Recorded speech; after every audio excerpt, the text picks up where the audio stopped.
We're going to continue reviewing and talking about our word problems and writing equations to be able to solve them. So we've been working in two different forms in class, and you've got your slope-intercept and you have your y-intercept. And we're going to take a little bit of review notes on these two. So our type 1 is when we have a single item. Okay, so as you can see, it says rate x plus base equals total. What you should hopefully notice is if I was to put variables, this is mx plus b equals y. Usually we write it as y equals mx plus b. Oops. And we know that this is slope-intercept form. All right, so what this type of form is going to have is a single item. All right, we're going to have a single item that is paid or spent, depending on the style problem, multiple times. And then we're going to have our base value, our y-intercept, which is our starting value. So as you can see on the bottom, it says keywords for rate. So rate is slope, okay, something that we have multiple times. We're looking for words such as each, every, per, and when you see those, I want you to highlight them or circle them. Obviously, I know that we're virtual, so if you're not got a copy in front of it, that might not be doable, but this is something I'm going to expect when we come back to class. So let's read our problem. It says, Austin was purchasing new paints for an art project. He has already spent $20 on paint and has a budget of $95. Each, all right, there's that word, each paint bottle costs $5. How many new paint bottles can Austin purchase? So what we're going to do is by identifying that each, I know what I'm going to be paying over and over again. All right, I know my rate, I know my slope. So that's going to go in my rate. That means I'm paying $5 for every single bottle of paint I buy. All right, so if I buy one bottle, I paid $5. If I bought two bottles, I paid $10, and so on. So Austin already spent $20 on his paint. Okay, that means he paid that $20 once. That's going to be our base, our starting amount. So he's already spent $20. And then it says total. Well, it said the total amount of money that he has to budget for his art supplies is $95. Okay, so when we have one item that is being used multiple times, we're going to be working in slope-intercept form. Well, now we can go ahead and solve for our value of x. We could also graph this, all right? But I want to figure out, well, what's the most amount of paint I can buy? So as you can see, we're working on our inverse operations because we're crossing that equal sign.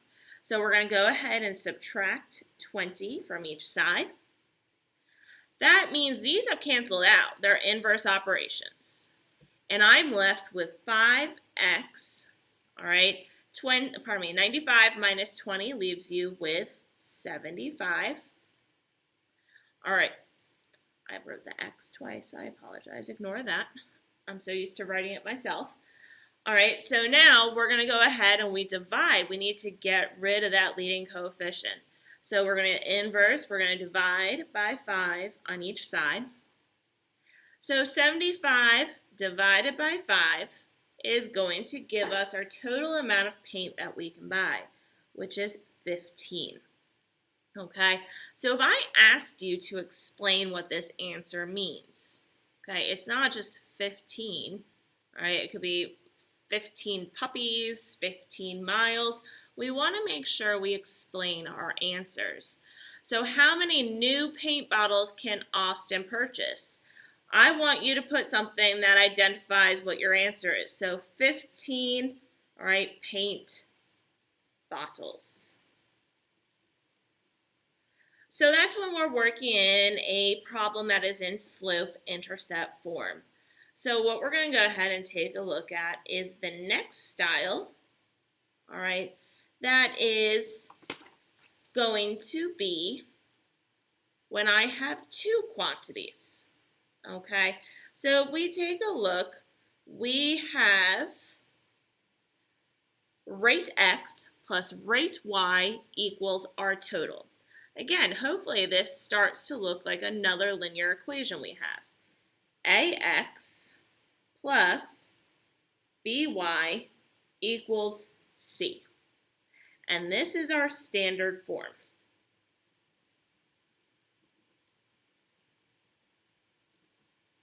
So here we have, suppose your group needs to buy office supplies of paper and printer ink. Paper costs $24 per box and ink costs $12 each. Look, we've got two of those magical little words we saw on the front page.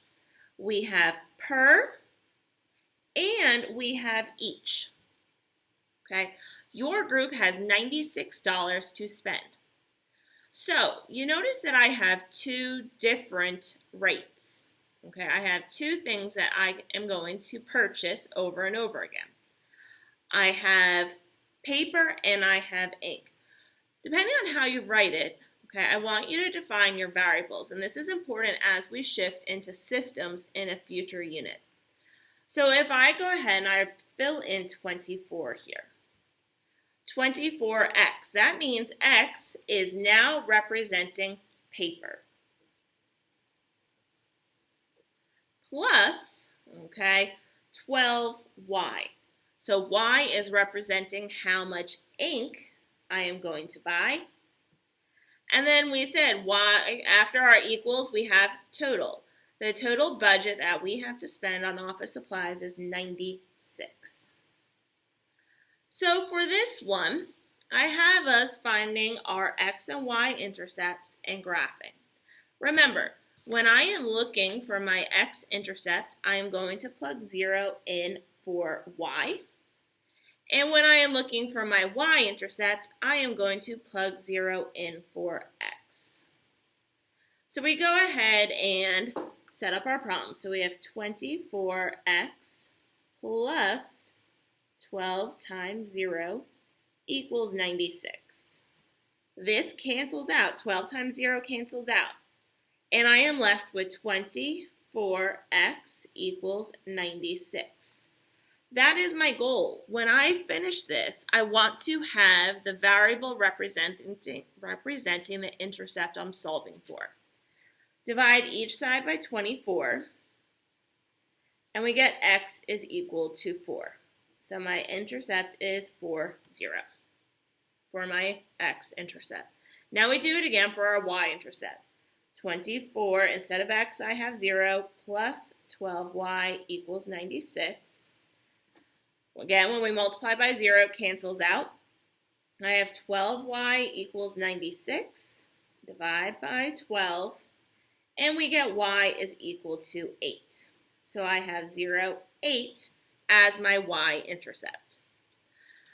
We're going to go ahead and graph this. Notice I only have the first quadrant. I don't have all four, and I did that on purpose. We're purchasing things. We cannot have a negative amount of money. We cannot buy a negative amount of items. So notice how I had you define your variables. That's also going to define my axes. So my x was my paper, and my y is my ink. When we are dealing with word problems, you have to define your variables. So I'm going to go ahead and plot my intercepts. My x-intercept was 4, so on my x-axis I go over 4. 1, 2, 3, 4. On my y-axis I'm going up 8. 1, 2, 3, 4, 5, 6, 7, 8. All right, I'm going to go ahead and connect those 2 points. Remember, you can use anything as a straight edge. I am not putting arrows on the ends of these. Similar to what I just said, I cannot go into the negative values. That is my full graph. Well, if you're still thinking, what's my answer? You have more than one answer to these problems, okay, which is why I have identified possible solutions. When we look at this, we actually have 1, 2, 3, 4, 5 different solutions that will work for this. I may buy 4 boxes of paper and 0 ink. That would spend all $96. Maybe I buy 3 boxes of paper, I'm going to be shorthand, and 2 things of ink. Okay, so that would put me at 1, 2, 3 boxes of paper and 1, 2 for ink. All right, I may buy 2 boxes of paper and 4 ink.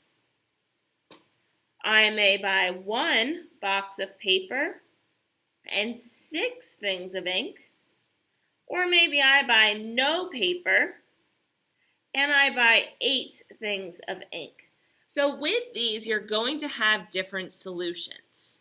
And make sure you pay attention to your directions. Sometimes I might ask for one possible solution. I might ask you to identify all of them. So that is a standard form and a slope-intercept form problem. Make sure you put your notes on your Google Drive and upload the practice problems that are separate onto your Canvas account. See you all tomorrow.